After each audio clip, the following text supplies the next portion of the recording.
sunlight's out today, but the wind's actually strong at times too.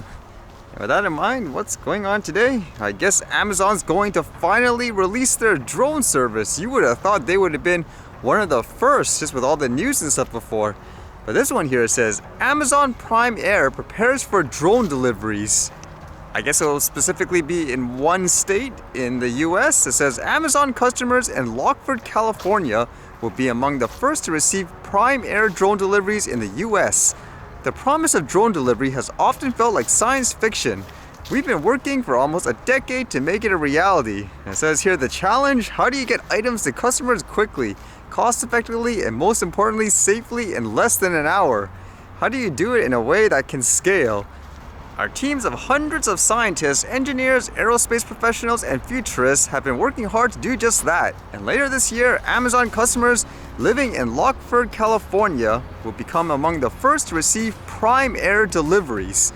Lockford has a historic link to the aviation industry. The community boasts one of the early pioneers of aviation, Weldon B. Cook, who built and flew early planes in the early 1900s as a former resident. Now, over a century later, residents will get the opportunity to sign up for free drone delivery on thousands of everyday items. So that's kind of interesting, offering it for free. I guess it'll be part of their Prime membership, or maybe they're going to have something that's going to be Prime Air afterwards.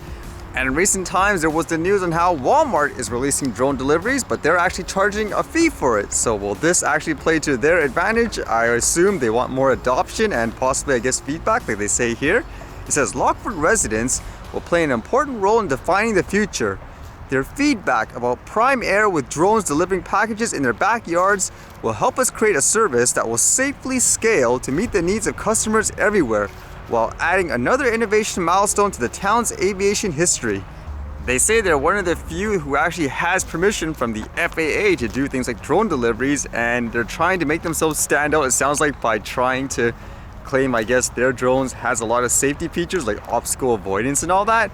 And it says, we're building something different. We've created a sophisticated and industry-leading sense and avoid system that will enable operations without visual observers and allow our drone to operate at greater distances while safely and reliably avoiding other aircraft, people, pets, and obstacles.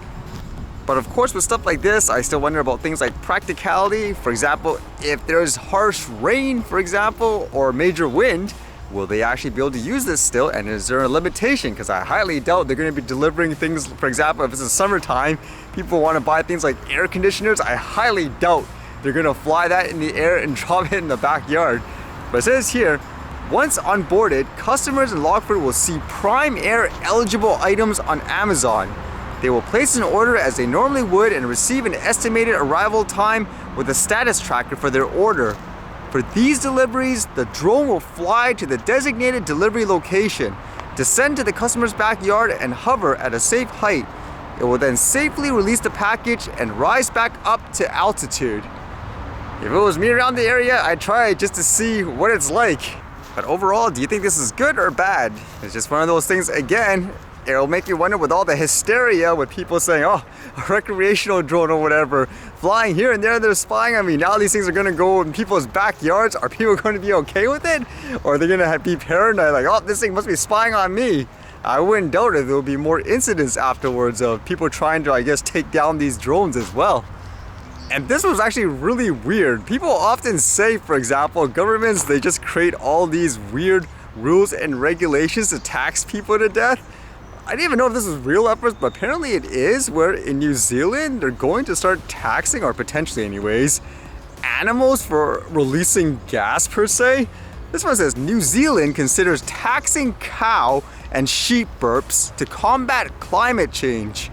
The government of New Zealand has proposed a novel way of fighting climate change, charging farmers for burps, farts, and waste of farm animals.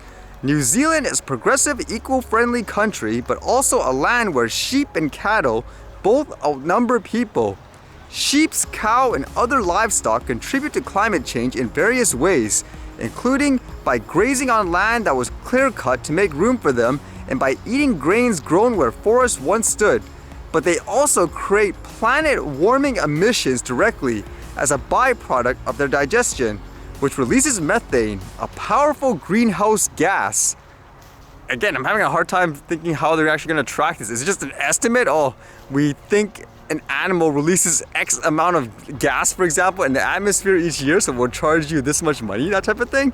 It says, so as part of the system of selling tradable emissions credit, New Zealand wants to require ranchers to buy credits for the methane their livestock produce. There is no question that we need to cut the amount of methane we are putting into the atmosphere, and an effective emissions pricing system for the agriculture will play a key part in how we achieve that. It says here, James Shaw, New Zealand's climate change minister. I'm still wondering if that's real in many ways. Can you imagine if they actually did this for humans, where every time you burp or release, gas and so forth, you'll be charged a fee for it? I can't see how this will work in the long run per se. And again, it's just a proposal, but I guess ultimately it says here, New Zealand's burp tax would take effect in 2025 and would also provide farmers with subsidies to switch their livestock to a special diet that avoids creating greenhouse gases, such as feeding them seaweed instead of grass or grain, or to offset the emissions by planting trees. The country will also pour money into research that could advance other technological fixes, such as outfitting animals with masks that capture their emissions, or selectively breeding cows that burp less. This doesn't even sound, real in many ways, correct? Can you imagine if they started doing this to humans per se? For example, eating food that produces less gas. So are you gonna tax people extra for eating beans, for example, and encourage everyone to eat things like seaweeds? I don't know. Again, it just sounds kind of weird, but if they go through with it, what can you say? Will people actually allow it, actually? That's what I would be wondering.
Alright, see you guys later.